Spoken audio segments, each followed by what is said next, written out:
everyone, and welcome to another episode of Titans Together, a retrospective comic book podcast. I'm Joe Pride, as always, and with me is... Hi, I'm Geeky JP, and with us is my lovely husband, a Geeky Gay Guy.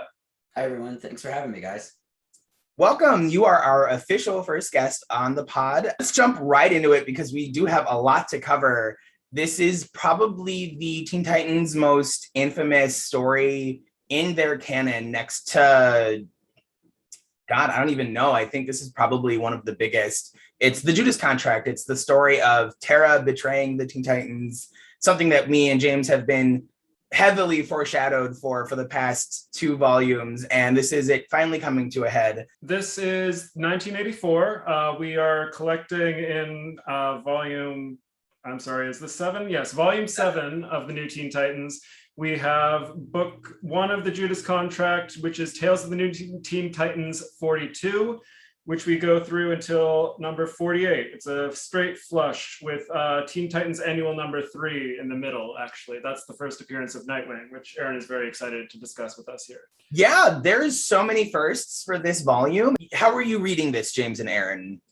Via Comixology, Kindle. Okay, so it started, I think, in the same spot as me. I have the physical volume 7 in trade, and I wanted to make sure that it collected the same story verbatim, and it does. Kind of crazy that like the Judas Contract is actually only 4 of the 6 issues, or 1, 2, 3, 4. Yeah, 4 of the 4 of the 8. It's half of the volume. I thought it was going to be the whole thing, but here we are, starting at issue 42 with the fantastic cover. George Perez really knocks it out of the park with every one of these. Opening with, I think, is probably one of your favorite moments of this volume, which is Starfire's photo shoot. Aaron and I were just trying to date it because I was like, is this George's shout out to Dragon Con because she's doing a sci-fi festival pinup calendar? And no, this predates Dragon Con, but I think kind of it shows what George was thinking of in his ideal convention and why it's so special to him and us now.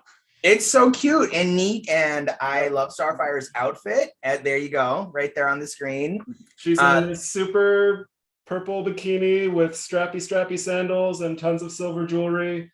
She's in her element. I mean, that panel, that page is almost as iconic as this entire run. I think often when people would Google Starfire, that was one of the pictures that would show up, at least for me way back in the day. But it's a great bonding moment. Semi-empowering. Like, I mean, it's a little cheesecakey, of course, but I mean, I don't feel like we're leering at her precisely, and it is technically Donna as her photographer, so that would make sense, I think. The male gaze is slightly removed. I think George tried for that, at least. Yeah, I mean, I think you see a little bit of suggestiveness in her pose, but it's not overly sexualized the way that, you know, we typically think of, you know, male artists coming in and, you know, the body would be overextended with maybe the chest really pushed forward, but she's really in a much more of a, like, you know, as James said, empowered pose. It's a very modeling it's pose. Empowered.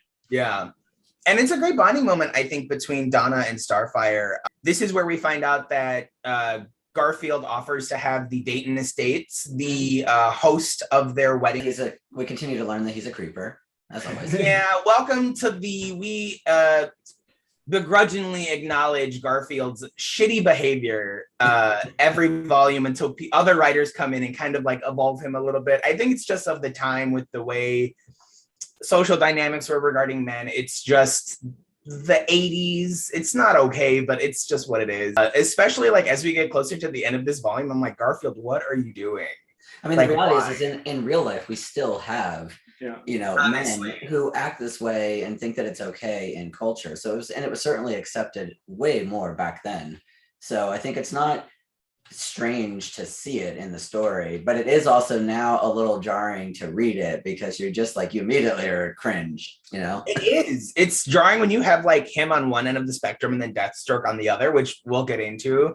There's been some weird like Deathstroke discourse online as of late, especially in regardings to this source material. So I think it's very like stars aligning that we three queer people cover this and talk about like what that means to us. We get some cute mentions as Donna is talking about her wedding. Lilith is going to be one of her bridesmaids. I don't know if you guys are familiar with the character at all per se, but she is a Titans Legacy character, both from the Golden Age and after this. So it's cool to hear her talked about. I think she does come up before this initial run, this George Perez Marv Wolfman run ends. So it's a cool foreshadowing moment for us, I think. And then she actually offers Terra to be one of her bridesmaids, which I thought was heartbreaking knowing what's coming. Because like, I at least for me, it felt like I read it like Terra was actually happy to like be offered to be a bridesmaid. And then at the end of that scene, you know that she has like the retinal contacts in her eyes recording everything that's feeding to Deathstroke. As Terra and Donna are both two of my favorite Titans out of all of the fandom. I'm just like, no, I hate this. Along with that, in that same conversation, Dick Grayson offers to give Donna away, which was also really cute. Like, good guy Dick Grayson over the past couple of volumes, like really being the best friend. Like, he may be a shitty boyfriend to Starfire for a good portion of like the last couple of volumes, but he's a great friend. Like, well, she asks, he doesn't like presumptuous to say, I'll give you away, but he agrees.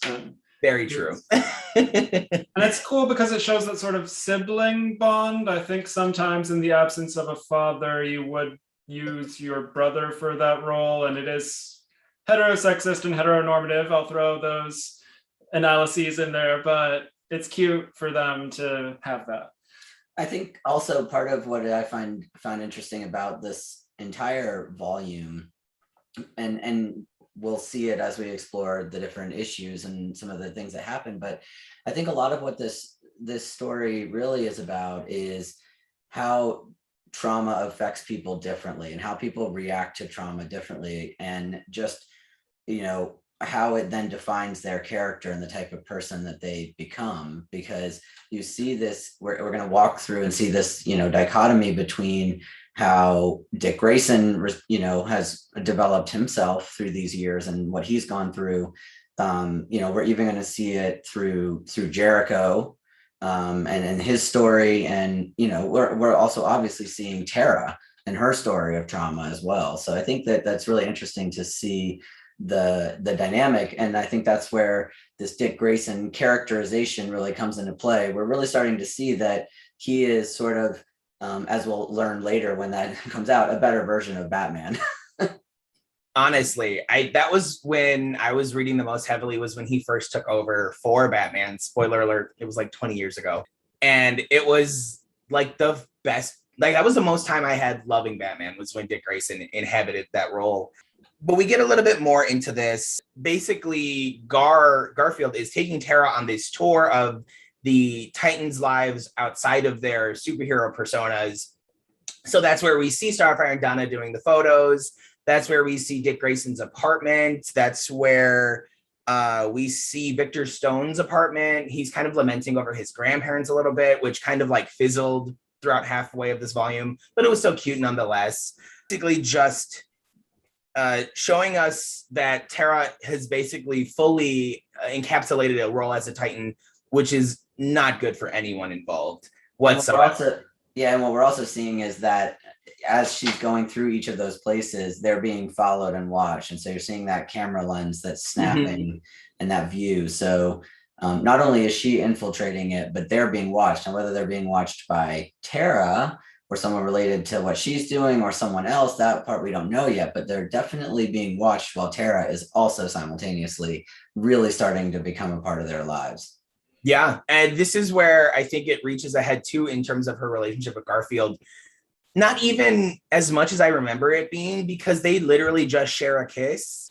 Again, I had reiterated back in our previous volume that Garfield and Terra were kind of like this, almost as iconic as Starfire and Dick Grayson in terms of the romances of the Teen Titans.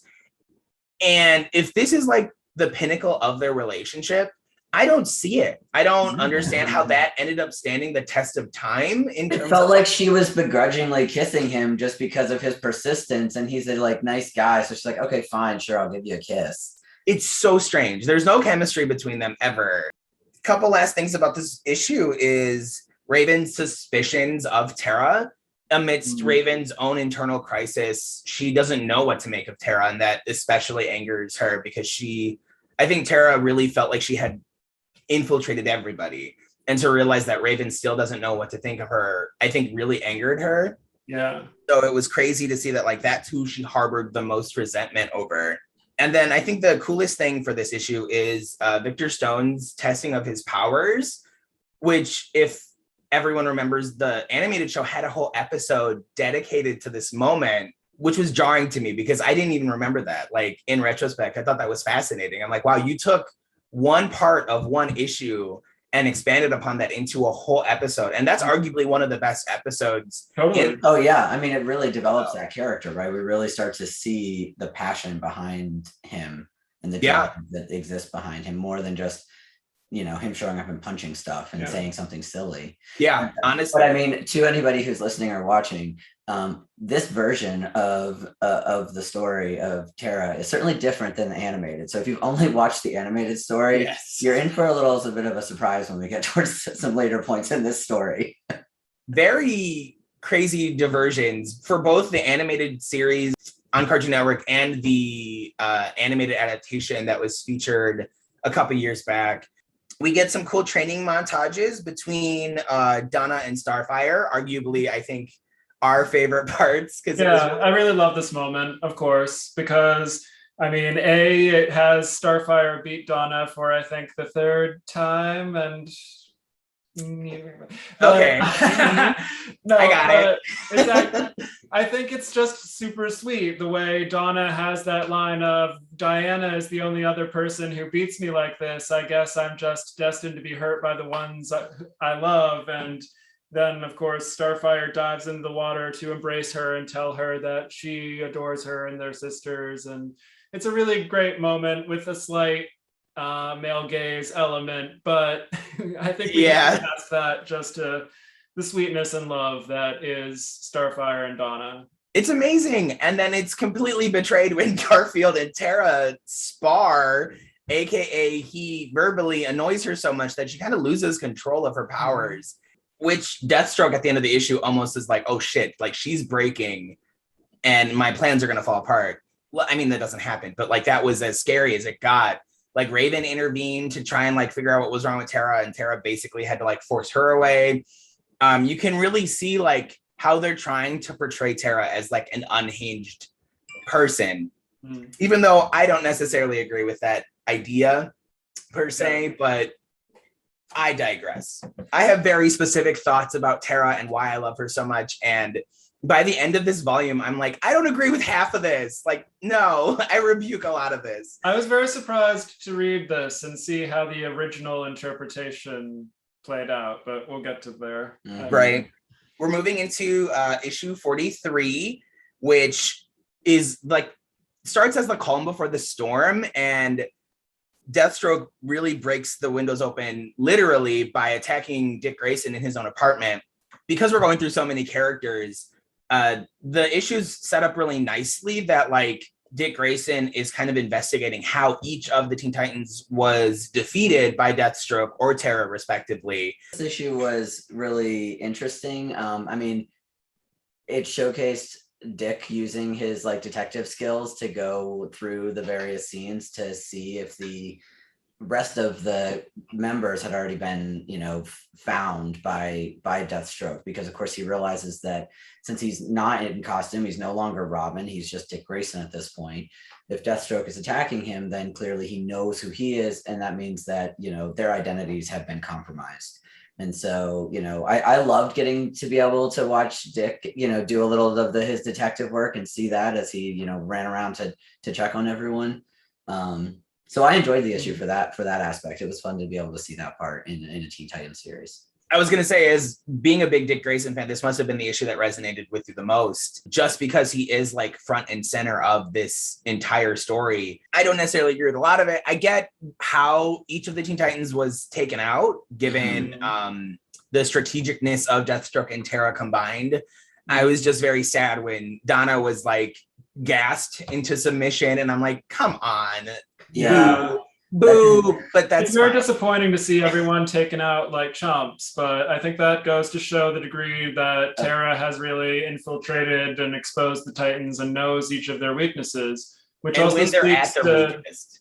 yeah, it speaks also to her intelligence and how well she understands them, and that makes it doubly tragic because you know they could have been friends, maybe they could have gotten along, she could have had a good life, but sadly not. It's so sad. So amongst the ways that they're taken out, Starfire was full on bombed, which was crazy. Her and Donna's apartment just obliterated to get her. The visual of that, you know, of her body being burned was pretty intense. Yeah. We get Donna being gassed, like I said earlier. Cyborg was shocked while sitting in a chair. Terra actually went after Raven herself. That gives us our first Titan trope of this volume, which I think counts. It's the break-in at Titan's Tower. Yeah. No matter what, the conflict always ends up happening somehow at Titan's Tower itself. And then Beast Boy was drugged. And Dick Grayson finds all this out, being aided by Adeline and Joseph, two new characters to the Titan canon as of this volume. We don't know necessarily who they are yet, but Adeline is giving me like this very noir vibes. Like I can't think of like a starlet from that like black and white Dick Tracy era. Trick, I want to say maybe possibly. Betty Davis. Yes, like very that vibes for me, because she comes in smoking a cigarette being like, I know who did this. I'm the only person with my son who can help you figure out how to stop Deathstroke and how to stop Terra. She's actually the one who reveals the fact that it was Terra to Dick Grayson. And it's just like, and he doesn't want to believe it at first, but his detective skills are, you know, setting in. And so he's like connecting the dots. He's seeing what happened at the tower and he's like, shit.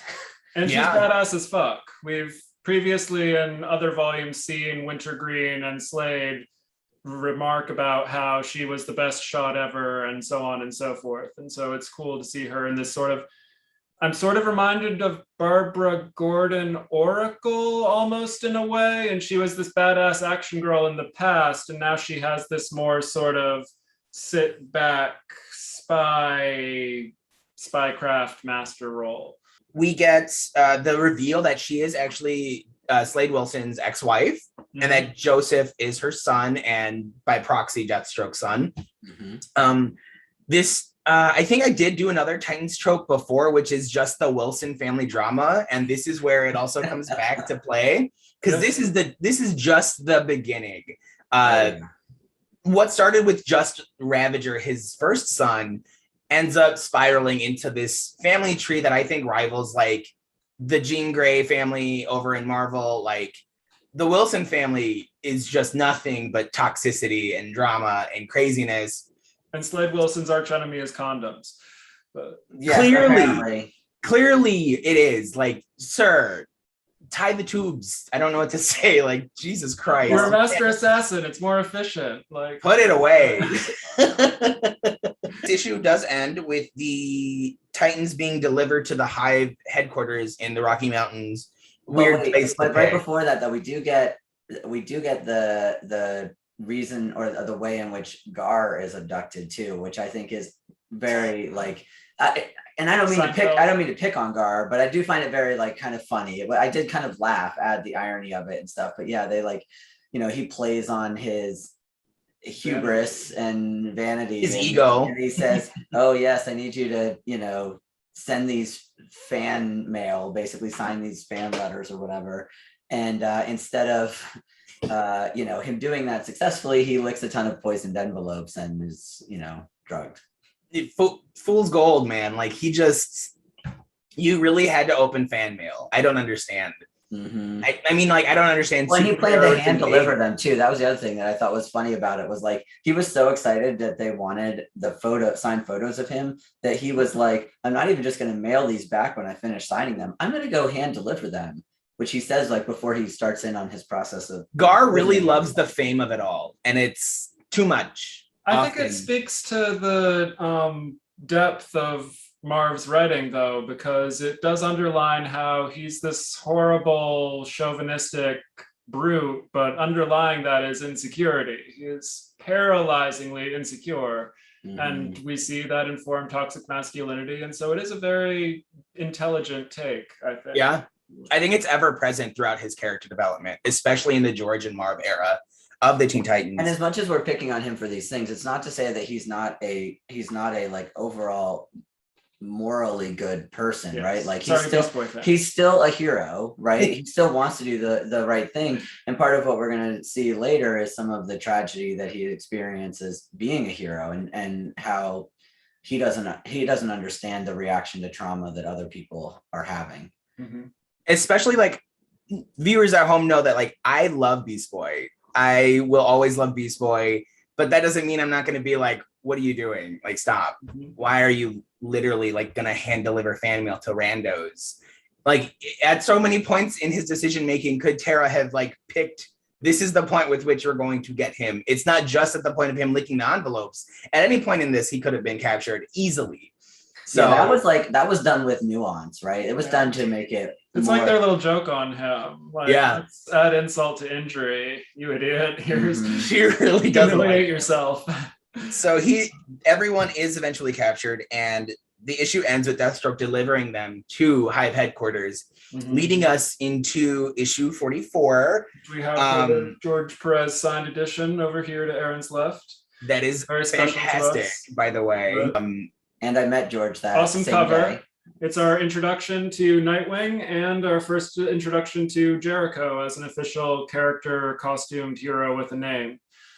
I end up having such an affinity for all of the Wilson children, so Jericho is the beginning of that for me. Minus, I don't count Ravager, the first one. Like, well, I mean, that chauvinist can stay in the drafts. What's the word? I have some juicy gossip on the formation of Jericho. Do you want to get into that before we get into the volume? I think when we get like the costume reveal is maybe the right moment. But okay, for sure. I want to talk about it, definitely. So issue 44 is kind of like all about, at least the first half is all about Slade Wilson's backstory and his origins. This is where I will mention a lot of that like online discourse that came into play a few weeks ago over Twitter about Deathstroke's actions and moralistic views on the world. I guess one of the former writers was trying to be like, oh, he's not that bad of a guy. I think everyone here on the Titans Together podcast is of the same sentiment that like, no, Deathstroke's a villain. Pure and simple. I don't subscribe to him being an anti-hero unless it's maybe an alt universe, but like canon Slade Wilson is a villain through and through. Oh yeah. This issue does help us understand him as a villain, but he's still a villain. Everything he does is with malicious intent.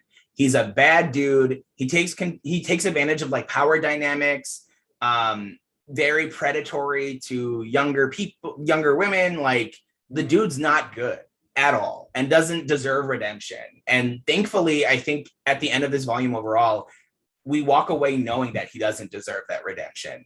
No, like, I mean, what we learned from his origin story is that even from a very young age, he recognized his ability to be manipulative to the people around him, right? Like the story starts out by explaining that he was able to get himself into the military by lying about his age, and he was only 16. And then he continues to advance himself through basically like manipulating the people who are around him, right? Either through, with Madeline or Adeline, he's, obviously manipulating her through his sort of like charm and stuff. But with the other people around him too, it's like he just uses every situation to his advantage. Yeah. And I mean, to that note, he's very smart. He's very cunning. And it's a weird kind of counterpoint, I would say, to the Captain America First Avenger take, where Steve is recognized as the best soldier because he's the team player, and that's not at all the case with Slade. And I did find that a little weird because I am not, of course, US military myself. I'm a conscientious objector since I was 18, but my father was in the military, and my understanding is that military training is supposed to be a little bit more on the Captain America side. Like, Slade would not, I think, be rewarded for abandoning a fellow soldier. No, which is one of the things he does It's early weird. on. It is Tells weird. us there's something off about this program, I would say. I did write in my notes like evil Captain America ? Like, so you hit the nail on the head with what I was going through reading this. I love it. I think if it wasn't for Adeline noticing his potential and seeing something in him, he wouldn't have made it that far in the military. True. Which also kind of brings into play like weird power dynamics because she's one of his like generals. Regardless of that, at least, just weird vibes all around with his origin story. Like very strange stuff. He opts to, sign himself up for a medical experiment. He wants to be a better soldier and be able to resist truth serums, but that goes, of course, terribly wrong because, it's a random medical experiment. And instead, he ends up in a coma for a while. And, meanwhile, after he does come out of that and is back being a person, he gets Adeline pregnant. Mm-hmm. And For the first time. But meanwhile, he's out, doing mercenary stuff. Yeah, he has a hunting career, but what she eventually comes to discover in the story is that he's hunting people for money. Yeah. Not animals for sport. Not that either of those is great entirely, but No. And what was great is that she gets to learn this wonderful news because she's home alone at night because he's out on a trip and she gets attacked by mercenaries. Now, thankfully, as we said earlier, she's a fucking badass. So she's a badass. Issue, and she turns around and deals with them with like no real problem. But she's also like, dude, what the fuck? Like, I am a fighter and I've been in the military before. Why wouldn't you have like forewarned is forearmed? Why wouldn't you tell me there's a target on our backs? Yeah, you could have just been honest about it. The nature of like him being a bad person is like, this is supposedly the person he does quote love the most in the world, and yet he doesn't trust her enough to tell her. Mm-hmm. Or not even like a sanitized version, like I'm a secret agent, something more along those lines at all. It's weird. It's strange. I mean, he just openly lies to her face throughout this whole issue. And a sociopath, I think. I mean, we aren't supposed to diagnose people, but I think we can diagnose characters. And I think narcissism and sociopathy are likely candidates for Slade Wilson. Yeah. And so the rest of that tale is just like, it just further goes into explaining why he's a monster, right? So because then he has Joseph next with Adeline. Mm-hmm. And we get the second attack on the family unit where Mercenary is holding Joseph hostage. I keep wanting to call him Jericho because that's his code name. But Mercenary is holding Joseph hostage. And rather than doing everything possible to keep Joseph safe, Deathstroke just kills the dude with Joseph in the dude's hands, causing him to slit Joseph's wrist or slit Joseph's neck, making him a mute. Like just completely ruins his vocal cords whatsoever. And he grows up the rest of his life as a mute. And that's when Adeline, being the person, I think, as far as this canon goes, the only person to get so close to Deathstroke to do any physical damage to him.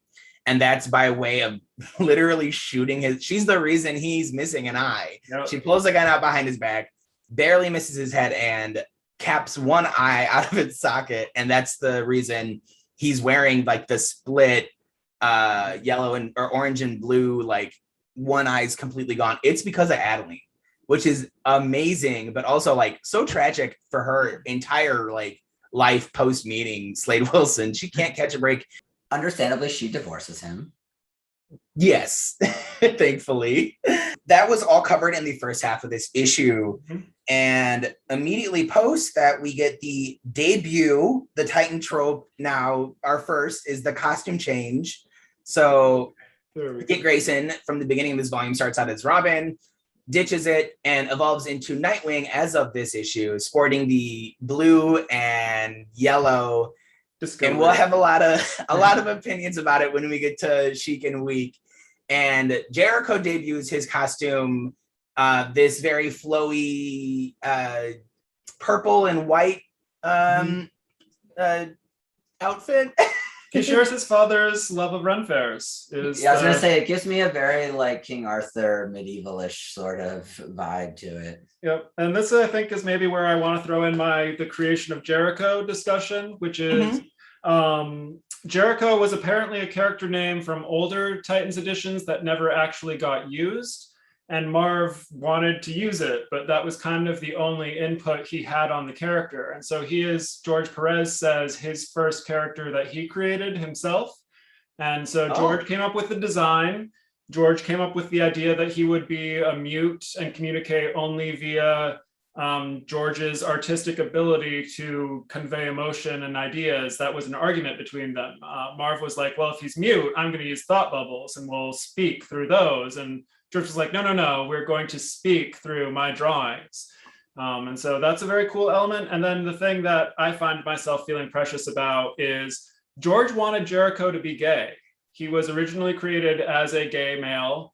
And Marv felt that it was too stereotypical because he's gentle and sensitive and artistic and, quote, Terra says, a living doll. I mean, his design is very pretty, sort of feminine in a way.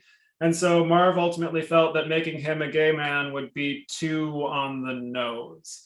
And I think that's sort of funny because also his decision with Raven was she was originally going to be a Black woman, but he felt naming a Black woman Raven was weird and he didn't want to do that. And so she became white.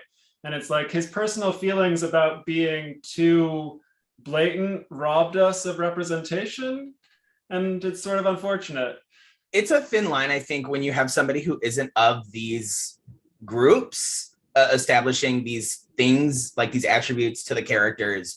So maybe I can understand some of the hesitancy. However, like, you could have talked to a gay man and asked him what was offensive and what wasn't, or talked to a Black woman and asked her what was offensive and what wasn't, to like properly give representation, right? Like when I was younger, I think I would have said, I did when I was younger, to be honest. I hate Jericho. His design is so girly and But now that I've matured and addressed some of my own toxic masculinity, I'm like, it would have been really sweet for Jericho to be a sweet, sensitive gay man back then. That's why I love Wiccan now. And so way back in the 80s, think of how I could have been a different person with that character to seize on, really. I mean, it's really great too that they acknowledge this. I was actually just reading a part of doing my research to draw all of the female Teen Titans.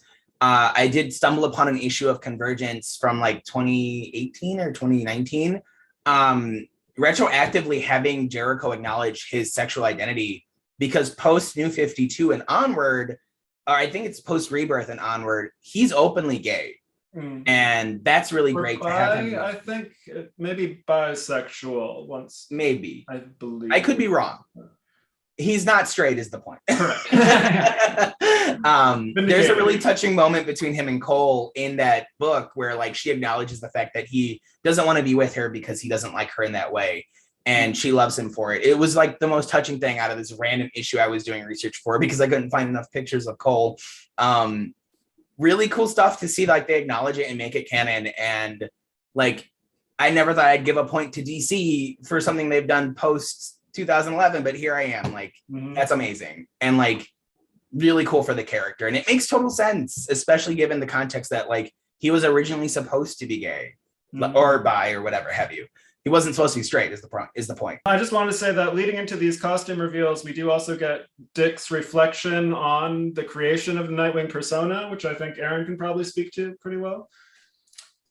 So Dick really wants to emerge from the shadow of Batman. He doesn't want to be Robin anymore. So he's had long, dropped the name and was trying to figure out who he would be. He has a conversation with Superman, and Superman tells him a story about a time when there were a set of Kryptonian heroes, which Superman was portraying one of them at a time.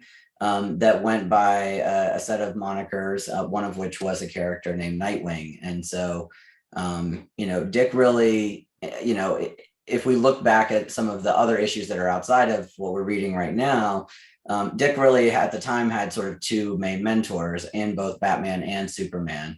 And I think part of what I love about him as a character is that he really did try to learn from those mentors and take the best parts of them and be better from them. And so you see that in this part of the story, because he's really taking those learnings that he's gotten from Batman, the good parts of them, and these things that he's really reflected on with Superman, who he admires and looks at as more of a moral compass. And then he's, using that and taking homage to it. So that's why we see him in this sort of what's referred to as the disco wing costume. It's Kryptonian. Because it's Kryptonian in nature, and it really is designed to look like that, or that character's costume. So so that's where that comes into play, and we get the name Nightwing. So I really do love the blend of the Superman mythos and the Batman mythos. I think it speaks to like what makes the Titans as an iconography so great, is that it is like such a blend of all the legacy characters, just with a great twist on it. And I think it's something lost on recent iterations of the character, is this like blending of those two worlds. Again, I'm not trying, I always end up shading the TV show at some point, the Titans television show, for not really doing great justice to these characters. But I didn't really get the vibe that he was really trying to be like the best of Batman and the best of Superman from that media interpretation of him. So it's really great to see it here. It really, in the gay reading, they're his daddies. In the gay reading, they're his two dads. Superman plus Batman equals Nightwing. But there you go. So we get their costume debuts, and it's pretty great. And then, but Nightwing is hesitant. Dick is hesitant about Jericho, because he's like, but, no offense, you're just a guy, and, how are you going to help me out? And his mom's like, well, actually, as it turns out, those experiments on my husband like translated down into the children. And in Jericho's case, even though he's a mute, he has this ability. And so she has him, Adeline has Jericho demonstrate his ability on Dick. And, Dick he's still a little bit reluctant, but he's convinced enough to say, all right, well, okay, I see the value in you. Let's explore this. And I guess better than me going at it alone, which again, I does speak to the fact that Dick is a more evolved version of Bruce. Yeah. Because Bruce would have said, no, I'm going alone, right? Yeah. Like instantly, he would have said, no way. Especially given what Terra had literally just done, the Batman in him would have very much been like, I was just burned by some rando newbie.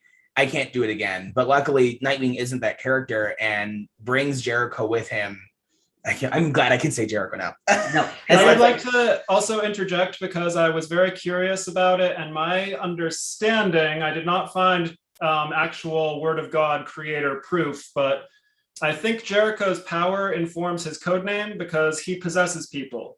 And ancient history mythology lesson, the city of Jericho is there's no real historic record. It's apocryphal. It was probably just a propaganda story, but the origins of the kingdom of Judah, they wanted to expand their kingdom. And so they came to the city of Jericho, and they sent in some spies who, rooted out things in the city and discovered things. And so I think his power of possessing people is that sort of spy idea, the infiltration. And I think that's how we get Jericho. That gives us into pretty much the end of the volume, or the end of this issue. Yeah, they fly off in the T-Jet to go try to find Deathstroke and Terra based off of Adeline's, intel. Oh, and then the one more thing for the issue is that they regard Jericho as a mutant. Yes. And I'm like, I know they did say mutant, and I was like, interesting. I immediately. Very strange use of words there, DC Comics. However, also, I don't think it wasn't just once. It was like repeated. No, it's throughout the whole volume. They regard him as a mutant. I'm like, what do you mean that? What the X-Men in me was like, what is happening here? I mean, and this is pre-metahuman identity in DC Comics canon. So I guess they really had no other no other way to describe They what didn't really he have is. a word at the point. And I guess maybe at that point, Marvel wasn't thinking of mutants as like, they weren't as lawsuit and trademark heavy on the idea of mutants as a like. It was simply just and calling Perez a and weird Wolfman human. had both come from Marvel to DC. That's part of what they felt was their strength on Teen Titans, was infusing DC with the strengths of Marvel. So they kind of borrowed the concept a little bit of mutancy. Who knows? Who's to say? That gives us to the annual number 3. I remember we've talked about like the annuals before in the volumes or on the episodes. Like usually I'm used to volumes being outside stories, not necessarily like integral to the story, but this is literally the conclusion of the Judas Contract. An amazing cover. The Titans are officially trapped, and Terra kind of reveals herself to the Titans as being the betrayer, and the subsequent panels are very sad because all of the Titans are like, what the fuck? You got to be lying. You got to be mind controlled. Slade's doing something, yada, yada, yada. And Terra reinforces like, no, I made this choice on my own volition. I say that as if she's not being manipulated by a grown man. However, I digress. Oh, I also want to comment on like the very gay or not gay vibes from Wintergreen and his relationship with Deathstroke, Slade. Totally gay. Like, I'm like, wait a minute. I see us arguing with comics bros because they don't say the word gay, but I don't think they necessarily could say the word gay. And the quote from Adeline is, Wintergreen, I'm pretty sure you love my husband more than I do, which gay. Yeah. Right? Like, It's fucking red flags. I'm just like, how much did he love you? Questions, needs answers, never going to get them. Like she calls it their special relationship, something like that, or I've never understood the nature of your relationship. That means gay. Yeah. Like they're saying gay. But Deathstroke's definitely not straight. Bi, I guess he has multiple children, that there's all sorts of things to we can go to the leanings of definitely not straight. Yes. And I think coupled with other things that we learn in this, conclusion of the story and, about the fact that he's, siring children left and right, Deathstroke apparently will put his dick in anything. So it's not, I'm just saying it's not implausible to think that he could be bisexual. Yeah. That plays into villainous bisexual tropes, technically. Like I've seen other previous writers of Deken say similar things about the idea of, oh, he doesn't care about people. It's just about getting off and exploiting them. And maybe that's a note with Deathstroke, and that's technically a bad trope for bisexuality that we should be aware of, maybe. Yeah, but like not necessarily great for the bisexual identity as a whole, but like the vibe is there. Like it's very like, oh, this is weird. When like Adeline and Wintergreen, she's holding him hostage and they're having this conversation, and I'm like, you guys are like dancing around something. Like you just need to say whatever it is you need to say, because I feel like they're very much on two opposite ends of the spectrum in regards to their relationship with Slade, visually represented by them being on different ends of the same room. And I just want one of them to say it. Just like say it, please. But we never get it. She's holding him hostage to like basically cover the tracks that Nightwing and Jericho have infiltrated the Hive. Like a little bit more explanation of Jericho's powers in regards to possessing people. When he possesses them, when they are conscious, they can speak, but they're not in control of their bodily functions or their movements. That's all Jericho. However, when they're completely unconscious, like the Hive, like lackey they subdue, Jericho's in full control. He can speak, he's fluent, like he'll speak in their accents, which was kind of funny to hear it written, but he's full control until they eventually come back from being unconscious. So I thought that was really neat display, a great way to show like the differentiating levels of his powers. I think more often than not, he's left out of the conversation in regards to like some of the Titans' powers in like a positive, but his powers are freaking cool. Like, yeah. And they're super useful, people, right? Like, I mean, they are useful, even if they're not unconscious. It's the ability to control the other people, especially because, Jericho or Joseph, however you want to think about it, he does tend to seem to show or prescribe a sense of like calm and restraint. He doesn't seem to be an aggressor. No. He seems to be much more of a pacifist. So the idea that he could use his power to help subdue someone so that they couldn't do harm to him or other people. Yeah. Like, I think it's a good play on, I think that's also, you know, just something that, you know, we sort of see that Dick admires that in him as it goes forward, because he sort of like sees that he ends up being like the guy everybody loves, and I love him. By the end of this volume, I'm like, Jericho never needs to leave this team. I'm so here for him. Perfect cinnamon roll. Yeah. So we get the explanation for why the Titans need to be out of the picture in regards to the Hive. This Operation Waterworks is hinted at here at this issue. Nightwing and Jericho reveal themselves to the Hive people, whatever you want to call them, to the Hive in general. It's contested. I think it's important to note that Jericho possesses Deathstroke to kind of kick things off, and you get that the generational children versus parents Titans trope. And we also then see Terra loses it in part because of this idea that Slade is betraying her, and she has previously sort of mapped out a relationship for them. He has groomed and exploited her based upon those feelings. And so part of what really makes her snap is that, I mean, I think I can come to the point. What I found shocking about the way it's written is as Terra goes berserk and loses control and wants to destroy everything, Marv's writing is kind of like, there's no nuance to this, reader. Don't think that she has an exculpating reason. This is just because she is evil. Terra is pure evil, evil, evil. And I'm like, what are you doing?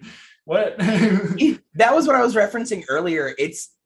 I don't like it. I rebuke it. I don't subscribe to this idea that Terra was completely evil from the start.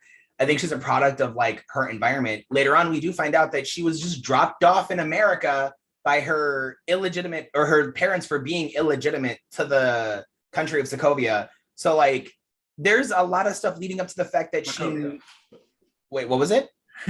You said Sokovia, MCU, but it's Markovia. Terra Markovia, my bad. Markovia, yeah. But yeah, so, you know, she's dropped off for being illegitimate. And like, I would have loved to have seen that. Like, what was that like before she met Deathstroke? Like, I think it goes back to what I was saying at the very beginning, which is this is the culmination of this story right here, is really seeing how trauma has affected these different characters and how they've all reacted to it in a different way. Because, you know, Terra has had a very traumatic life, but I agree with you. I don't think she was crazy. I think she had gone through a lot of trauma, and she was influenced, and, you know, her outlook on life and relationships were largely marred by that experience. I think she breaks, like she has a mental break when she thinks that Slade is betraying her, or like going against what they, like her interpretation of what their future was and their plan was. And she sort of breaks because that's the one person that she has sort of put some faith and trust and reliance in. And she's imagined this future with him, which she doesn't seem to do with anyone, right? Like, even after this year plus of building these relationships with the Titans, she can't come around to actually caring for them. And that's part of what we see Garfield really struggles with, that in their final encounters. Like, how can you not have cared about us? How can you not be a part of our team and want to be a part of this family now? I really can't grapple with that. Yeah, it's so tragic. Like the last beats of this issue are so sad, because Terra is just overcome with rage and anger, and this like scorned mentality of like, there's no one here for me anymore. I'm burning this whole place to the ground. Meanwhile, the Titans are there literally pleading for her to like even though the betray happened, right? Like, the Titans didn't come at her with anger or malice. I think there was some of that there a little bit, but overall it was a sense of like, you're literally just lost, and this is your way to be found, is with us. But unfortunately, that's not how this issue turns out. She ends up dying in the explosion that happens because of her powers. I have here like her hurtful monologue. She does say a lot of nasty stuff to like really hurt the Titans before she passes. I think there's an element of viewers are morons as a trope here. Like the way Marv always telegraphed that Terra was a double agent is, I think, part of the idea of kids reading this comic won't get it. And I think there's similarly an element of they didn't want kids to feel conflicted about Terra, would be my interpretation. They wanted to say, no, she's bad, don't, get over it. Probably something to do with the comics code in terms of like what they were supposed to portray in a character. And she does become more nuanced as the years go by.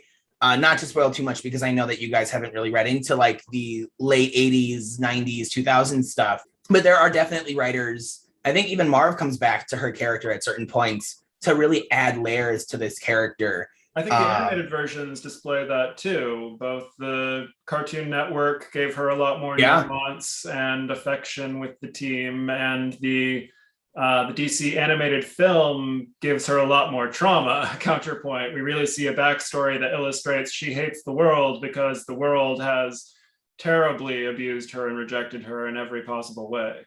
And that's where I think we really get into this conversation is, you know, around Deathstroke and his problematicness in their relationship, because, you know, again, I love Dick Grayson. So some quick detective skills is, you know, we read at the end that Terra's has died at just barely over the age of 16. And we know that she's been with the Titans for over a year. So we can deduce that her relationship with Slade started at least as early as 14. Yeah. And they have slept together at some point in that time. So yeah, at some point in time, we know that Slade slept with at most maybe 15-year-old girl who was, you know, looking up to him as a mentor and all of that. So he absolutely manipulated her, and that put her through that trauma. So seeing her then break afterwards, like, it's not surprising that she has that sort of like Phoenix moment, just burn it all kind of thing. Yeah. I mean, it harkens back to what we were talking about earlier. Like, Deathstroke is the villain. Capital V, like, not a good guy, continues to not be a good guy. Even after this story wraps up, he continues to be a fucking asshole to the Titans and to the DC canon as a whole. And that is why, like, I'm cemented in my fact that, like, no matter what, if I see any hint of him being some anti-hero nonsense, like, out, done. That isn't the Deathstroke that I know. I knew that at one point he had taken over the Titans run with his own group of like villains in the 2000s, dropped the title immediately. Like, no thanks. I don't need to see it. He's a bad guy, whatever. As long as he's the villain, that's what matters to me, is like, he's a compelling villain. I don't like him. There are some things that you just, stories. I mean, Joe, there are some things you just can't acknowledge or accept because they don't make sense to the character or whatever. Definitely. Like if someone ever suggests the idea of, like, you know, I don't know, changing Dick's name to Rick or something stupid like that, I would just be like, what the hell are you talking about? Have Dick say he doesn't want to be Nightwing. Yeah, I mean, come on. That he doesn't want to be a hero at all. This turns into this series ends up turning into why we don't like certain things DC does post like 2011. Pretty much, yeah. All the time. It's that, and then what character Demanda Martini should cosplay are like two staples of this podcast. No. I think she should be the Hive Queen, but that's just me. Yeah, that would be good. There we go. I would totally put on a purple robe and bring her cups of tea for that. What a perfect segue into the next issue. So Terra does pass away, sadly. Mm-hmm. She has a funeral. I did find it interesting how they don't tell at the funeral. She has one surviving brother, right? Because Terra also had two brothers. She has one surviving brother, Geoforce. And I find it interesting that the Titans decide to tell him that she died as a hero fighting the Hive. They lied to everybody. Lied to everybody. There's not really an explanation as to why they do it. I mean, aside from like for Terra, I would interpret. I mean, it's a story they wish was true. Also, I mean, I guess it doesn't necessarily hurt anyone because there's no one left in Terra's life or anything. No. But it just seemed like it would kind of an interesting. I mean, maybe it was for them. Maybe they needed to lie to like keep their own idea of who they wanted Terra to be, like, sainted. Like like sacred. Like they didn't want to have that interpretation of her out there to the world, because to them, they only knew the good in her.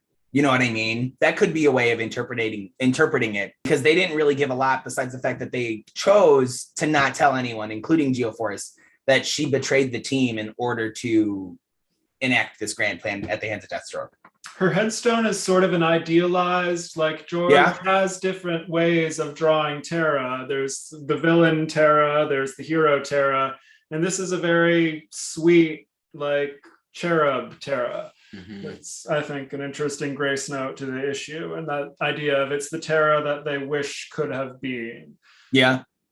Sad. Rest in peace, Terra. We this isn't the last we see of you, but this is the last for at least, I think, like 5 or 10 years until they do some things to bring a certain version of her back. I don't want to spoil too much. Like a Jean Grey, not an Uncle Ben. We have issue 45, yep, which is all about Aqualad and Aquagirl. I love me some Atlanteans. Mm-hmm. So the latter half of this volume, they end up kind of stealing the show for me. At least Aquagirl does. Lorena is amazing. Or not Lorena, Tula is amazing. I get my iterations of characters always mixed up because 17 and a half people have had these nicknames before. They come to the Titans Tower and are pleading for help because both of them are dying somehow. We don't know yet, but no one's home. And it turns out that everyone is kind of leading their lives post Terra to try and, I think as a means, like escape the reality of what happened. So we have Beast Boy kind of unleashed, who's attacking goons and thugs, not killing anyone. It's very clear that Titans do not kill. Mm-hmm. Well, Cyborg has to semi-restrain him at this point. I think Aaron he was getting really close. I mean, I think this is his trauma reaction, right? He can't cope with the fact that Terra, not only that she betrayed them, but just this idea that inherently she couldn't possibly be convinced to be a good person, that inherently she was a bad person, not because necessarily it was her fault, because as we talked about, she's gone through a lot of experience and trauma, but just that at her core at that point, her ultimate decision was to be a bad person. And he struggles with that because he's just like, it doesn't jive with the person you pretended to be with me. And because even though he can be, he can be crude and crass and all those other things we've talked about, he still is a hero and has a moral compass. And so he's struggling with the fact that doesn't necessarily exist in every person.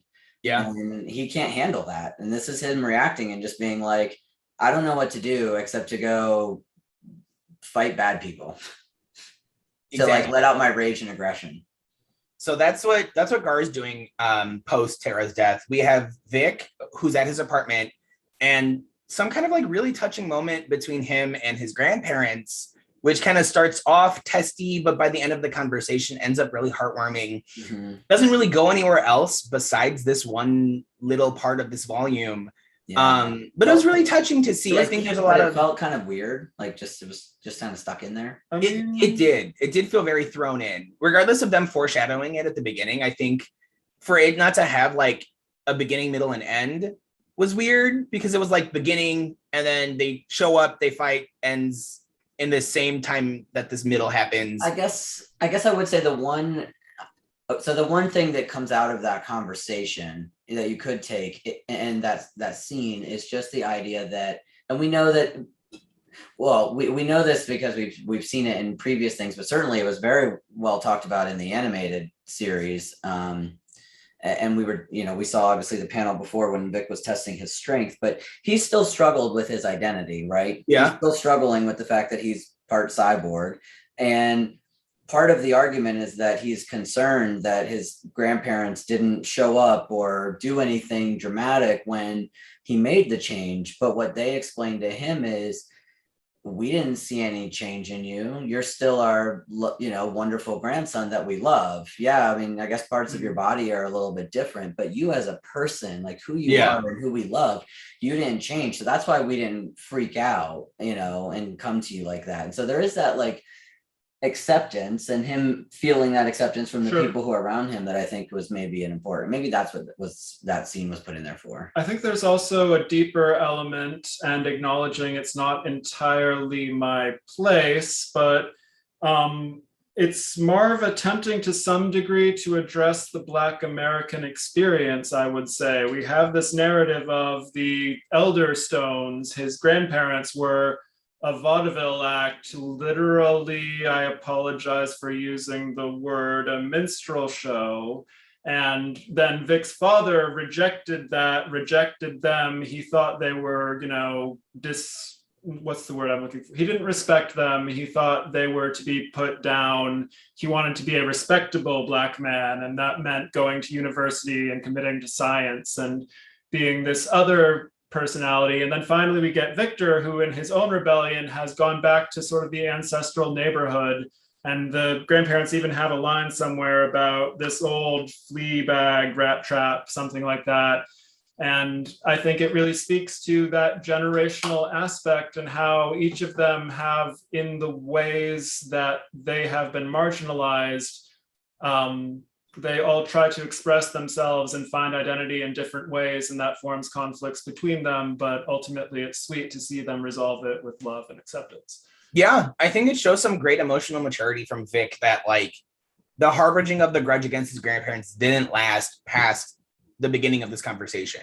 That like the minute they showed an ounce of love, I think it kind of turned a switch for him. And that is so much more growth than we've seen previously, because at the beginning of this whole story, Vic was very much harboring a lot of anger, a lot of animosity, a lot of semi like quote unquote immature harboring feelings towards his parents and towards his life post becoming cyborg. So it was really great to see like him become so embraceful of his grandparents' love by the end of this, and then they're never seen again. So moving on, because that's how I presume because everything is fine and that they're living a wonderful life. I'm sure that like somewhere in canon they're off like just enjoying their lives, and that Vic visits them like once a month or like Skype calls with them or something. I hope so. The other thing we get is Dick attending an extremely uncomfortable bachelor party. I actually love this scene, I want to say. I loved it just from the sense of like, to me, it did sort of give me that like early vibe that Dick Grayson might be bisexual or have some sort of tendency, because they sort of like, they play it off as the fact that he's young, quote. Yeah. And they're like, oh, sorry, there's a stripper here because you're young. But like, he's not that young. And he's also, 19. Have you ever been around what do you think a 19-year-old boy would be excited about? A stripper? That, but also, have you ever been around a group of, I don't know, any age, but 25 to 35-year-old cis men with a stripper? They're not saying to any boy or male around, don't watch that. If there were a 6-year-old boy there, they'd be like encouraging him and being like, oh yeah, boy, that's a stripper. You're getting your first taste. I mean, that's the kind of mentality. So before we continue, I need to know your thoughts on Terry, because me and James have very diverging thoughts about Terry as a character. Aaron, what do you think of him as a spouse to Donna? I mean, he's like a pincushion. I don't know. He's just like, he's soft and just sitting there. I don't know. He's boring to me. I don't think he's... Oh, I love Terry. I feel like the dynamic in the scene that I like is it shows us all of Terry's married friends doing this toxic masculinity, I hate my wife routine. Gross. It shows us, and it makes me like Terry a little bit more. I'll grant you that. It shows us how Dick and Terry both drink respect women juice. And I appreciate that a lot. It's a very sweet scene in that regard. I do just want to also add the note, though, the way the scene concludes with Miss Candy Spice asking them if she can like offer them anything or entice them away from their women, and they respond by cracking up, I feel is sort of a jab at sex workers a little bit, and I don't love that precisely. Yeah. Miss Candy Spice doesn't need to be laughed at for doing her job. But literally her job. Also, Marv, like, why did you name her Candy Spice? What Even in the 80s, that would have been a weird stripper name to me. Candy Spice? What is this? I Maybe don't they were understand trying it. to avoid being too close to any real stripper names. Oh, maybe. You just had to pick like the most weirdest thing, like Candy and Spice. Who are real strippers, and they didn't want to offend them by getting too close to their real names. I don't know. It's weird. So strange. I don't know. I don't know what to make of it. Meanwhile, on Themyscira is a nice, lovely, grandiose blessing for Donna at the hands of Diana and Hippolyta. Mm-hmm. And I love this entire scene because anytime we go to Themyscira, I end up being like on cloud nine because I love that place. I love seeing more of them. Donna is my favorite character, and to see her be welcomed in with so much love and respect and trust that Hippolyta and Diana know, like, if you're choosing this person to spend your life with, it has to be the best version of this person. Like, there's no questioning, there's no power play here. The whole scene was just like out of like the most love that could have been for a character who gets cuffs. Getting those new cuffs. Yes, we get new cuffs. They have the stars on them to represent, like, didn't they like say like represent America or something? Or like represent her maturity, something like that. She abandons the black. She's of two worlds. That she's not of two worlds. Yes. And I guess what I would like to throw in is this is my favorite origin for Donna that they discuss slightly. Like, I think the entire narrative of she's a human girl welcomed by the Amazons and brought into their culture and empowered by them is a wonderful feminist kind of, like, that's what Diana was supposed to do. She went into Patriarch's world to bring the Amazon way to the women. And so this is a fulfillment of that. It's beautiful. She's a magic clone. I prefer this version. But I'm assuming that's like that's the rebirth Donna, isn't it? Right? Yes, like she's actually the one made from clay or something. I know the gym. No, I know this origin by George Perez, and then I know the origin that they gave her, the Return of John Construct, where she's like sort of an illusion brought to life, Diana's magic playmate origin. I don't know that one. That's not from anything before the New 52, is it? Because the Return of Donna Troy, I don't think the Return of Donna Troy sets her up as a Titan of lineage, like she's the descendant of the Titans, and I think that one's by Phil Jimenez. Okay. Yes, if I'm to be correct, I think that's the origin I also subscribe to because it kind of like is the same level of this origin. Like they both exist in the same world essentially. But I agree. I think it is the best origin for her. I rebuke a lot of the post 2011 DC ideas in terms of canon. To me, this is always going to be like her truest origin. Mm-hmm. And it's also the best one. Like, high key, hello. After this, we do get a cute moment between Raven and Jericho. Mm-hmm. They end up like being this cute pair throughout the rest of this volume, and I love it. Anytime Raven shows any emotion that is not just sorrow and forlorn, like sadness, it ends up like making me so happy because I just want her to like be able to show some emotion. And like the scene between her and Jericho ends with her having a sign language book because she's learning to sign for Jericho. Mm-hmm. And like the smile on his face was so cute. Mm-hmm. And he is best boy, and it's everything I want from like character dynamics written so well and so beautifully.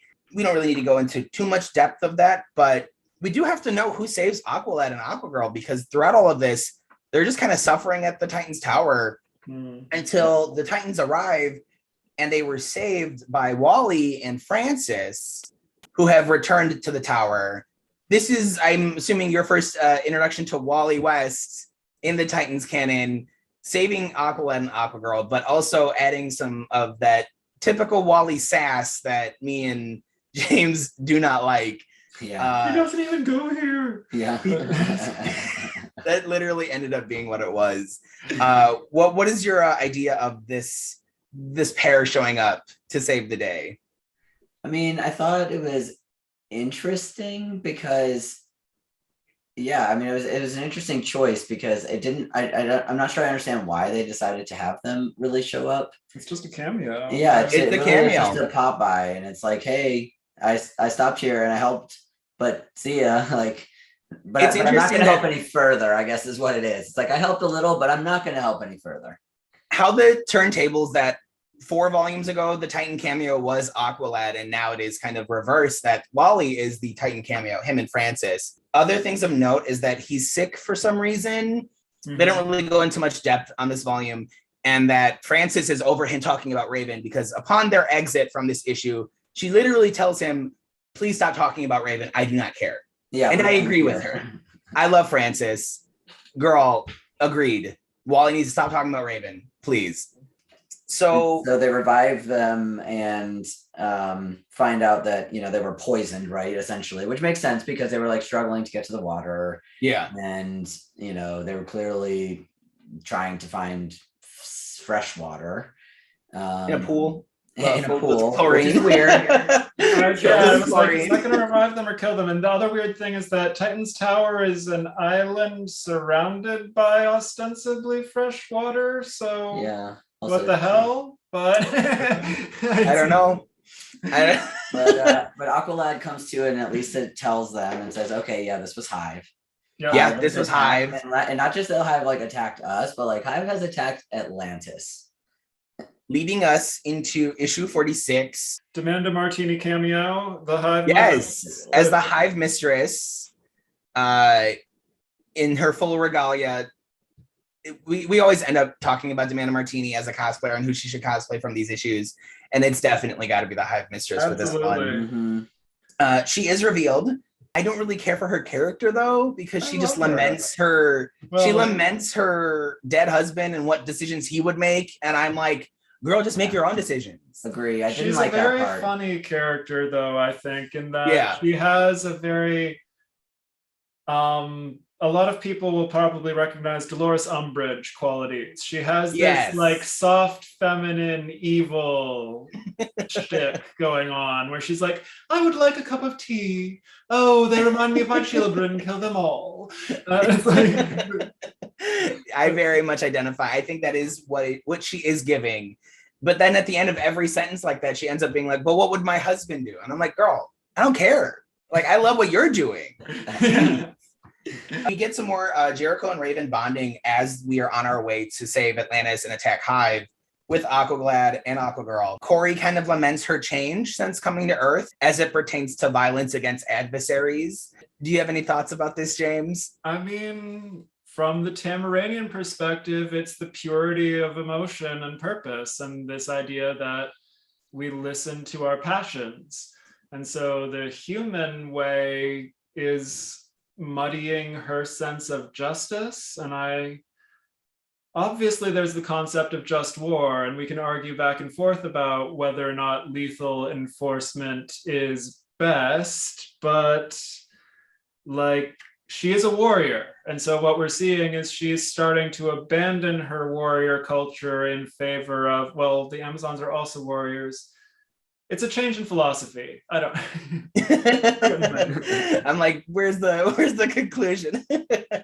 We get the introduction of the Hive Mother, who's high camp and gorgeous, as we've said. Yes, gorge. Then we get the assault on the Hive Mother by the Titans with Aqualad and Aquagirl.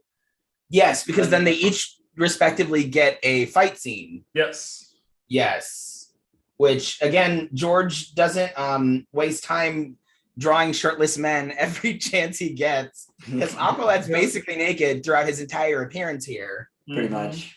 Very Namor Submariner vibes with his Speedo. Although Tula also has a fairly revealing outfit, and we can ascribe that to Atlantean culture the same way Starfire represents Tamaranian culture, I suppose. But also knowing what we know about George and Dragon Con and Fetish Con, I think it speaks a bit to his fascination with the human body and self-expression. And I think we can all appreciate that. Like, there's always been an element of comics require that strong man anatomy idealization. Well, they don't require it, but are heavily informed by that idealization element. And so we sort A of very like Conan ideal, Mhm. you know. He likes the beauty of the human form, don't we all? So we get some great fight scenes.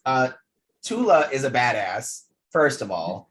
I love her throughout all of this, mostly because she's fighting with one shoe on. It's an Throughout interesting most design, of yeah. this. I'm like, girl, just ditch the shoe. One's gone Yes. already. When you feel like more in tune with the water, if you were missing one, I don't know. You either have two shoes on or one Also, shoe the on. one shoe that is on does appear to maybe have a bit of a heel, so I just feel like you'd be Yeah. walking, you know. Just get rid of it. Ditch There should it. be an anklet.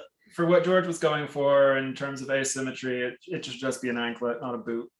Yeah, I mean, well, because they showed it the first shoe was damaged when they arrived at Titans Oh. Tower. Mhm. So like Gotcha. you either take the other shoe off because clearly you're missing the other one, Yeah. or you just find like other shoes to wear if you really are that like sad that you're barefoot. I don't know. Just a strange observation. So there's a bunch of fighting going on towards the end of this issue. Raven loses control of her powers and goes crazy on, I can't use that word either, I apologize. It's okay. She loses control and There we go. Trigon kind of shows up. Trigon rears his ugly head like he likes to do, scaring the crap out of Aqualad. And this is where we get the conversation between Vic and his grandparents. I thought that was last issue. That's this issue. My bad. Between them, it had an arc to it. Yes. And it also is the explanation for why Vic is not here fighting with the Titans in the other scenes. Mhm. Yes. Him or Gar are subsequently missing from a lot of the Hive fighting. They invade the HQ of Hive, which ends up being a trap, as 80s comics dictates often. Right before you're about to find the main villain, there's a trap that extends this whole fight another issue. And they're subsequently destroyed in the like destruction of this base. I say destroyed in like the biggest air quotes because they're not. They're going to be safe next issue. I mean, at least kudos to the Hive Mother that her plan was to actually like, I will trap them in a room, I will eject that room, and then I will blow it up. It's blow not it up. in a devolution chamber. I'm not going to slowly lower them into a vat of acid. It's more, I'm going to shoot them. Respect. James, But- Madame Rouge is dead. You're fine. You're good. She's long been dead. It's okay. So we're into more Hive fights. Where are we at here? Issue 47. Issue 47. That great. I love that cover. Final conflict. The end of Hive. The end of Hive for now. And we discovered that Raven has rescued the team by encapsulating them all in her soul self as a sort of emergency measure. And it's very taxing on her to do this. Yeah, it kind of KOs her for the rest of the volume. She's She missing. faints like Jean Grey. Oops. And then she just kind of, and she nopes out. I mean, and understandably, because she's just exhausted herself. And she can't really be useful, so she would just be a liability. But she kind of just like, yeah, guys, I'm going to be back at the tower when you finish this up. Just good luck. Just text me. Are you guys good? Yeah. It's that like text me when you get home situation. Let me Make know sure if you're you need okay. another soul save. I'll try to come back. Right. Right after that, we get a Cyborg and Beast Boy bonding moment, kind of finally processing some of the trauma from Terra's betrayal, which brings up Jillian, who we had seen her in his backstory at the campfire ways ago. And she's finally here in the books in present day, no longer a flashback, sporting the most 80s outfit I've ever seen. I don't even want to include her in chic or weak. It's not chic or weak. It is just 80s. It's 80s to a T. The excess, the sleeves, the one glove, the leg warmers, the little leg like, warmers the with little the skirt heel. over top of the skirt. I have the pink hair. It's just 80s, like to a T. She comes here to try and console Beast Boy a little bit, and it does pretty much work. I was kind of afraid, like, is this going to be some weird version of a rebound? But no, she's just there as like a friendly figure to guard, to kind of help him process and get over everything going on. He desperately needs people to love him, and so it's good to have Vic be that sort of big brother relationship, and also for her to be, I don't know, sisterly. What are we? Friends. It's Friends. nice that they can He has comrades. support, is, I guess, the emphasis. He's felt a lack of support through a lot of his life. He was spiraling without that, but then we get this reaffirmation that there are people to love him. Yeah, and it's immense why him and Cyborg are like the best duo, honestly. We go back to the fighting on Hive, and Awesome Perez fight scenes. Respect. oh my god, the splash pages on this are so good. Minus Aqua Girl's boot that she's still wearing, despite any and all sense. It's attention to continuity. Yeah, when you could have just taken the shoe off. Jericho does possess Starfire for a little bit of this, kind of testing the lengths of her abilities. I loved the scene of him controlling her, going through the fire and making it through. I thought it was really cool to see, like, Starfire is powerful. Like, I don't want to say like borderline Omega level powerful in terms of like mutant language, but like she's up there. Yeah, definitely is. I've always thought of her as sort of ersatz Kryptonian. Like, obviously, if I argue with people, it's beneath Kryptonian, but there's a comparable super strength flight, laser eyes, star bolts. Like, they're a comparable degree. It's funny you say that because that happens later on down the line, and I don't want to spoil it. the Kryptonian Tamaranian comparison does come up at certain points in Titans lore. I don't want to spoil it. So they encounter more Hive people, and the Hive Mistress kind of realizes that she's not going to win, right? Like, her time's numbered. She's going to end up going to jail, and she has the only escape possible, as she puts it. When the Titans find her and the Council of Seven commit suicide. They kill themselves outright. Oh, she commits suicide and kills. Well, she kills them, yes.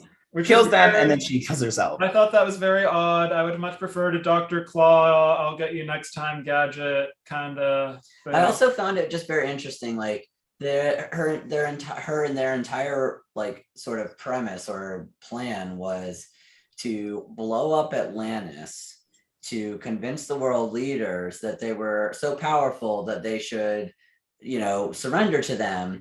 And they decided to do this and do it in conjunction with destroying the Teen Titans, because if they went against the Justice League, they would lose immediately. But I'm like, you realize the Justice League still exists, right? Like, you blow up Atlantis, they're gonna know. They still it's are. Not like Aquaman's there. Hello.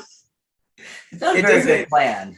Hive is so confusing. A testament to the animated series on Cartoon Network that they like really streamlined Hive as a concept. True, yeah. Because by the end of this, I'm just left with so many questions, and the Hive is gone, and I don't know what to do anymore. Like, if they're really out of the canon at this point, like, I'm left with nothing. Yeah. We just met the Hive Mistress, and then she kills herself by the end of an issue later. Like, okay, but I got to learn nothing. There's nothing there. Wolfman was tired of Hive, I guess, is what he tells us. Let's editorialize a little bit, because he must have been over it. The only other thing of note is we get a mention about the Monitor watching all of the events unfold, and a mention of Lila, his assistant, the Harbinger, and then this weird next issue Dr. Light thing that we don't see this volume. Why is this here? We don't have that. I don't have that one in my version. My version just goes to issue number 48, which is the Recombatants. Is what really? Look, it's so strange because it goes, okay, this is the end, right? Like, oh God. Sure. Will it zoom? Will it focus? Or no? Hold on, let me try turning. I can see. I'm trying to avoid our lights. Okay, here we go. So, like, you get the end of this, and then you get this scene with Dr. Light, and it's like, oh, next issue, Dr. Light returns, and I'm like, but then it goes into the Recombatants. It doesn't go into that. Nope, we didn't get that one. It skipped it. I was skipped that. They must have fixed that in the digital edition, I guess. Oh, welcome, Aaron, to the weird last issue, seemingly of every volume, because it always never makes sense. Yeah, I read this one, and I was just like, why did this get collected into this volume? I have no clue, but it's here. This is a common staple in the collections of like the 80s era Teen Titans, where like the last issue of every volume, weird as fuck, and it doesn't have any place as in the narrative as a whole. It's just Filler. there. Everything- Filler, yeah, filler. honestly. Yeah, it's a But weird y'all picked the story. It filler doesn't volume to really be the do- last issue. It doesn't even really tell us anything about any of our Like- characters. It doesn't develop anything about their personalities or their. No. I saw this Comic cover and I cover was is like, iconic, sigh, you guys really want to backdoor pilot your other team. You're doing this to us, but it's not even that. It's a No. one-off where they're killed by the end. It makes no sense to me why this was a thing. Yeah, basically It's the so recombatants strange. are that these 4 artificial intelligent life forms that have been created by scientists, and they, are basically superhero type people. They have various abilities to them. It was giving me the Ultramen from Justice League, the animated series. That turn of events where like the CIA made their own superheroes and they were like gonna expire. That was the vibe I was getting from this issue. Things of note to take from it, the recombatants, who are the artificial people that were created by Steve Dayton, who is a member of the Outsiders. His laboratories were the reason for their creation, thus bringing in the Teen Titans because Beast Boy finds out about it. They were told that these were robots, so that spurs the conflict between the Teen Titans and the recombatants until my favorite characters of the moment, Jericho and Donna Troy, stop the fighting to like really figure out what's going on. And mind you, this is all taking place in Vegas. So it's kind of neat that we get like a different setting change than just New York or Zandia. Luckily, you joined at a certain point where we don't ever go to Zandia, to my surprise, because I thought it was just going to be a thing every volume where we go to that villain-infested place at least once throughout this narrative. But no, we go to Vegas instead. So lucky you. Same thing, kind of. Same thing. No. I don't know how 80s Vegas is as opposed to now Vegas, but I'm assuming probably the same. I put in my notes, there's like an Ian Malcolm quote here waiting to be said where like you got like to the laboratory, like you guys figured out if you could, you never stopped to think if you should, because you made humans that you were going to, or humans, you made intelligent life that you were just going to kill. Yeah. Like, what the fuck? You didn't think that intelligent life would, want to live, and then, Deserve to live. And the Titans Or come in deserve on to the live, argument yeah. of they think, they feel, they are people. You cannot kill them. But then the recombatants choose to kill themselves. They Very don't want to good. live in this world. They like fully choose like, no, this is too much. I mean, in 2021, there are certainly ways in which we can resonate with that sentiment. Very true. It's just such a weird ending. It is a very weird ending. And then we get 3 epilogues, which my 3. note to Wolfman is when you have 3 of them, they aren't epilogues, they're just scenes. But It's so weird. Another common stay of the Teen Titan comic books of the 80s is you're just going to have so many epilogues that, like you said, they're just going to feel like scenes. One of them was about Beast Boy versus Steve Dayton and the responsibility of that laboratory womp. I don't know if it's going to lead to something more, but it felt very tacked on. Donna and Terry are preparing to talk to Terry's ex-wife about Terry's daughter, which is like, okay, but then nothing happens, so that's neat. And then Epilogue 3 is another cute moment, my favorite one, between Raven and Jericho, because they're just like my favorite duo now. Like next to Cyborg and Beast Boy, like it's all about Raven and Jericho just being like cute platonic best friends, and I want more of it. The other only interesting thing I have about this issue is that George Perez doesn't draw it. He is sitting this one out, and I think if I'm like putting the years together, I think this is in preparation for him to draw Crisis on Infinite Earths, which I think is like right around the corner. Gotcha. Pencil is Al Gordon. Steve Rude. He had some cool splash pages, some cool fight scenes. It wasn't as bad as, I don't want to say bad, apologies. It wasn't as jarring as the Outsiders artist drawing the Teen Titans. Agreed. But that ends this volume 7 concluded. That gives us to our last segment of the recording, which is Sheikah Week. Aaron, welcome to our usual judging of the character designs of the 80s. I'm ready for this because I'm in my core a mean girl. Okay, Regina. Here we go. I'd like to think of myself more as a Katie, probably.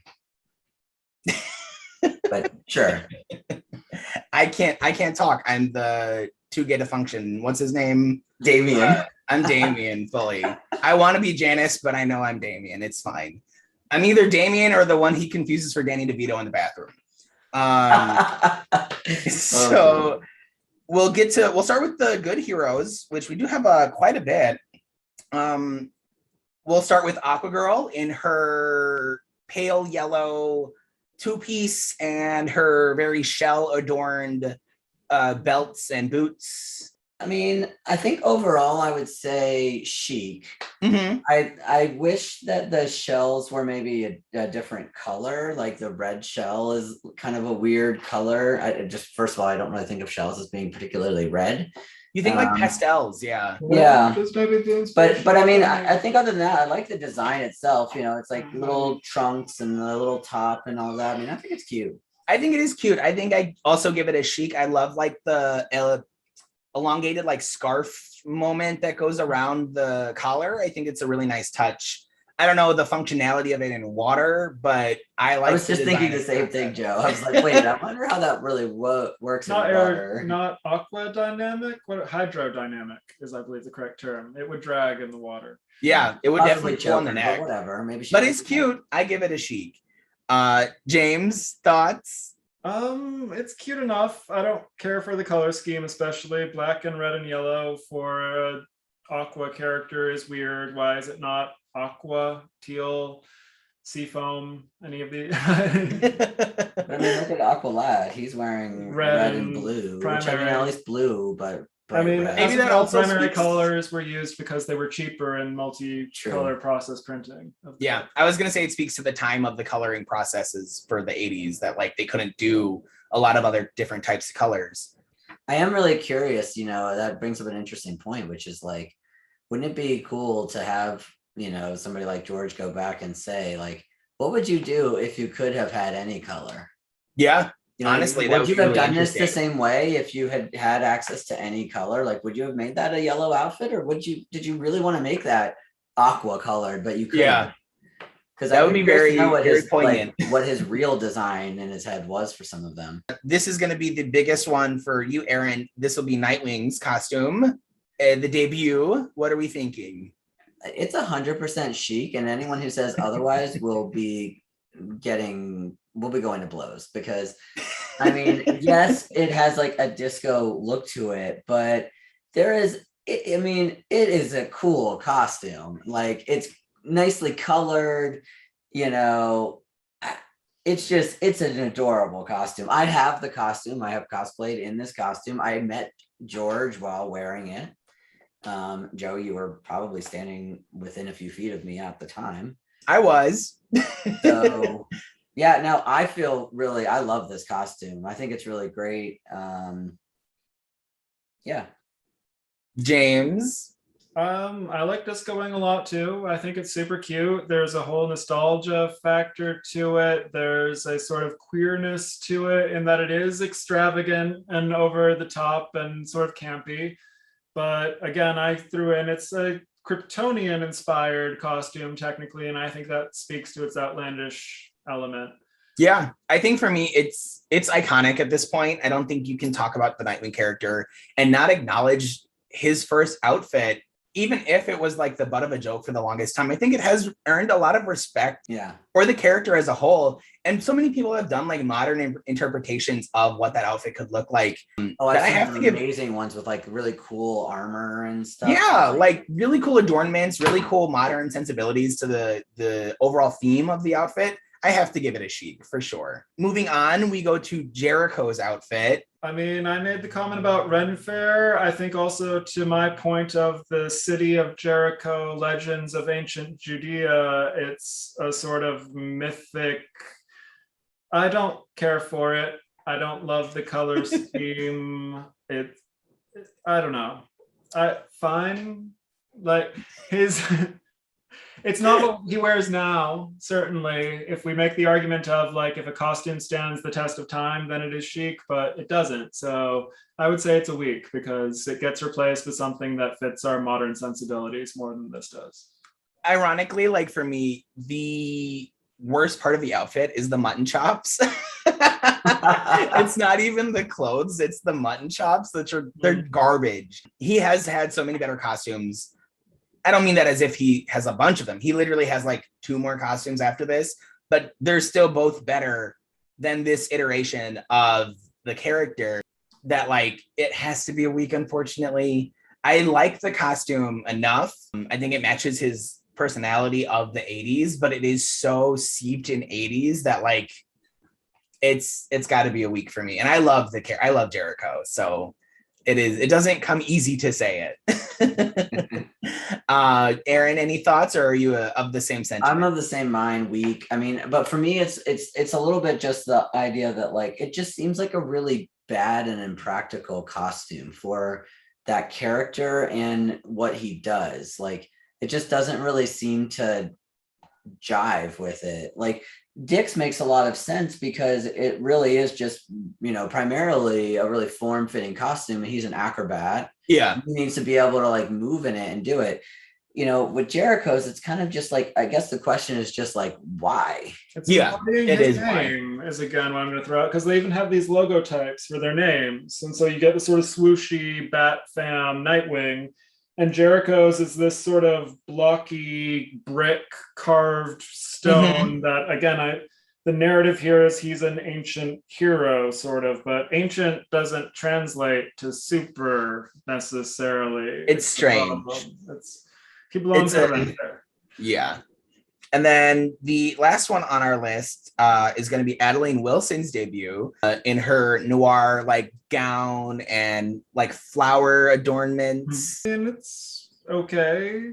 I don't have especially strong feelings, I guess. So it's chic because it has the noir references. There's the sort of Block Dahlia element. Yeah, I agree with that. I mean, I think it's chic. I don't hate it. I mean, especially for the 80s, she could have been in much worse. It's not sexualizing her, but it's not like she's an old mom and we're putting her out to pasture kind of approach. Yeah. I think it has personality to it. And I think it speaks to the lesser known idea of what the 80s was. Like she didn't come out with like a permed haircut and like big sleeves and all this other nonsense. Like, no, she looks more classic look. She looks like a person. Like she doesn't look like she's a stapled character from the 80s, like a caricature, if you will. I like that there's like a sense of personality behind it, besides the fact that she is living in the 80s. So it's definitely a chic for me.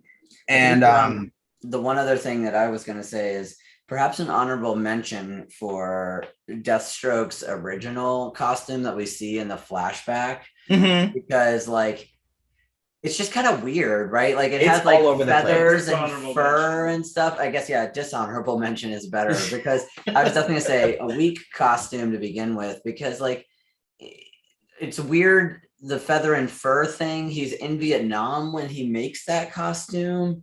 That's definitely not going to help you like be stealth through the jungle in any kind of way. No. Weird costume. The concept I get of it is that it's cobbled together out of his defeated targets, I would say, because there are like quote tribal elements, I would say. There are quote Egyptian elements. I think it's a sort of grab bag of trophies. It's a weak by far. Yeah. No bueno. No, I don't like it. It does. Now I'm looking at it again. It definitely does look kind of like a mix match of like cultural appropriation. Slade's a bad guy. I'm always gonna stick by it. He's a bad guy. That's just another checkbox for that argument. Right. A fun little aside is we did talk about it in length, but James, if you have any other final comments about Starfire's swimsuits, her iconic panel like page spread. I mean, I just think she looks great. I have no criticisms, really. I thought it was well done. Perfect. There's only one person technically in the villain category, aside from Deathstroke's origin, is the Hive Mistress, which we've talked in length about how we love the drama of it all, and she wins this volume's contender for must be cosplayed by Demanda Martini. Any other final thoughts before I think we give it kind of like a unanimous chic? Just that it embodies femininity, absolutely, as part of the whole shtick of her character. I get it, yeah, especially that image. I get a very like mother, Mary Magdalene mother, sort of like the High Priestess tarot card, so kind of, or the Empress. Yeah. yeah. I think it's Empress, safe to say. I think everyone agrees it's a chic. Oh, it's a chic. We can talk about the recombatants as a whole. I don't think we need to go into like a specific character. Very 80s, Very 80s. one-off. Why are they exclusively white? It's actually very male gazy on the women with their like short pant, tiny midriff. Mhm. What? It's a week overall. It's a week. It's just a week. I like Aurora's hair. Yeah, that's But- pretty. I liked was it Topaz, the green one? I liked her. She was, or was it Topaz her? is red, and it's Or no. Pseudos has the green outfit. The Pseudos. I liked Pseudos. That was a standout for me, but overall I think it is a week. I'd like to see them recontextualized in a modern setting to see what they would look like. But as it stands now, for their one and only appearance, to my knowledge, it's a week. It's a week. I'm sorry, guys. It is, yeah. Well, that brings us to the end of this episode. Stuff to look forward to. Next volume is going to be the last volume in the George Perez Marv Wolfman run, thus ending our first initial read through of the Teen Titans comic books. We will have our next guest on the podcast. It's going to be Ryan O'Connor from the I'd Like a Refund podcast, joining us for our last episode before we move on to the, I think, 87 run. So we get to look forward to that. Aaron, thank you so much for being here. I really liked having you on. I look forward to you being on again for sure. Where can we find you? Well, I'm mostly on Instagram at a geeky gay guy. There we go. James, where can we find you as always? I'm primarily on Instagram as GeekyJP, but I am also available on Twitter as Proletary Thought. And then you can find me on Instagram and Twitter at Joe Pride Cosplay. You can find our shared Instagram, Titans Together Podcast. I am posting more on there. And yeah, you can find our t-shirts. Here, I can actually like stand now. Designed by me, drawn by me. They're on my TeePublic, Joe Pride Art, available if you'd want one. And yeah, thank you for joining us. Bye. Bye. Bye.